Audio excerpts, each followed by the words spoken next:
So last week, my video expose on Nestle and their horrible, disturbing practices in Malaysia that are leading to obesity went viral.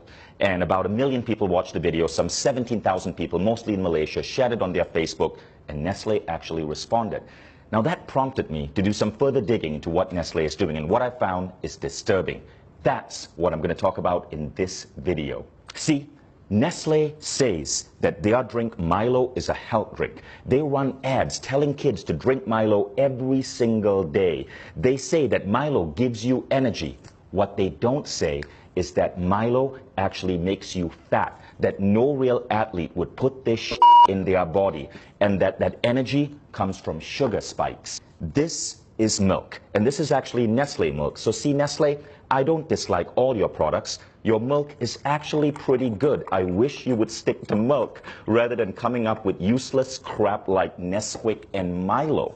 Now, most kids in America and Europe drink milk because we know that milk can have a good effect on kids. Milk has natural sugars, lactose. It's a natural sugar. Nestle gets parents in Asia and the developing world to add this crap to milk, Milo. So Nestle's press release says they try to put 6 grams of sugar in a glass of Milo. Not true. At the back of a Milo tin in Malaysia, it actually says add 3 teaspoons of Milo. 3 teaspoons of Milo is roughly 9 grams of sugar.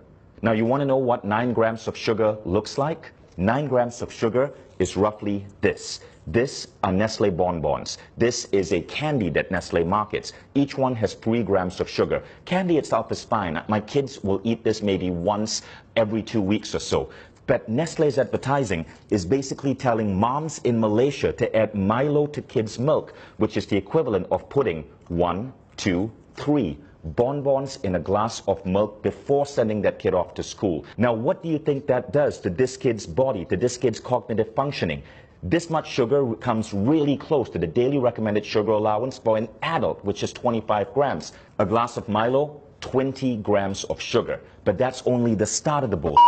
Everybody in Malaysia knows that most Malaysians don't just drink Milo with milk. They often take Milo powder and add this to it. This is sweetened condensed milk. In Malaysia, because of Nestle's marketing that says Milo is healthy, people feel it's justified to add sweetened condensed milk on top of their Milo, creating what is in fact a sugar bomb with up to 40 grams of sugar into a child in the morning before sending them to school. By the way, Milo isn't just bad because of its sugar content. One of the primary ingredients in Milo is something called maltodextrin. I want you to Google that, maltodextrin.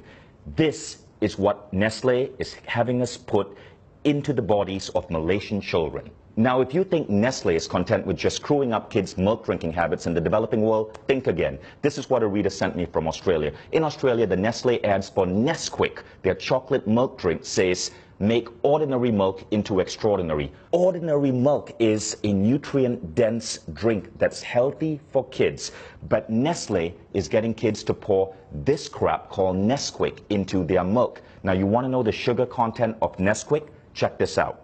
In 11 grams of Nesquik, there are 8.8 grams of sugar. That's 80% sugar, which is why in Britain the government banned Nestle from advertising Nesquik as a great start to a child's day. Now, it would be disturbing enough if Nestle was simply, as a massive food company, screwing up the way kids drink milk, but they're also screwing up breakfast. So this is a breakfast cereal from Nestle called Strawberry Minis, right? Strawberry Minis, there's a picture of a strawberry here. It looks healthy in every way, but then you read the ingredient label. And by law, Nestle has to list ingredients in order of most common. Here's the ingredient label for Strawberry Minis. Number 1 ingredient, sugar. Number 2 ingredient, palm oil. Number 3 ingredient, glucose syrup. Number 4 ingredient, maltodextrin. Number 5 ingredient, cornstarch. Number 6 ingredient, salt. You don't get to strawberry till number 7, and it's strawberry powder, 0.3%. 0.3%, 1/300 of this is actual strawberries. Nestle, why don't you be honest and just call this sugared maltodextrin minis? At least there'd be truth in your advertising. Now, in the press release, Nestle justifies the addition of sugar in this way. It's to maintain the taste that Malaysians are used to. That's like a drug dealer saying, I have to keep giving my client cocaine because he's used to the high of cocaine. which is an actual apt example because scientific studies are now showing that sugar is as addictive as cocaine. Consuming sugar produces effects similar to that of cocaine, altering mood, possibly through its ability to induce reward and pleasure, leading to the seeking out of sugar.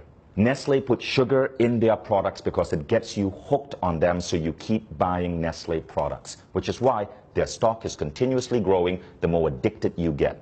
Nestle has successfully made Malaysia the world's highest per capita consumers of MILO. Nestle's mission and vision say this: to be the world's leading nutrition, health, and wellness company. Let's think about that. If the world's leading nutrition, health, and wellness company is telling our children to pump this into their body, what does this say about the future of the human race? And I am not at war with you. We, the 17,000 people who shared my video, the millions who viewed it, we all are at war with bad health and obesity.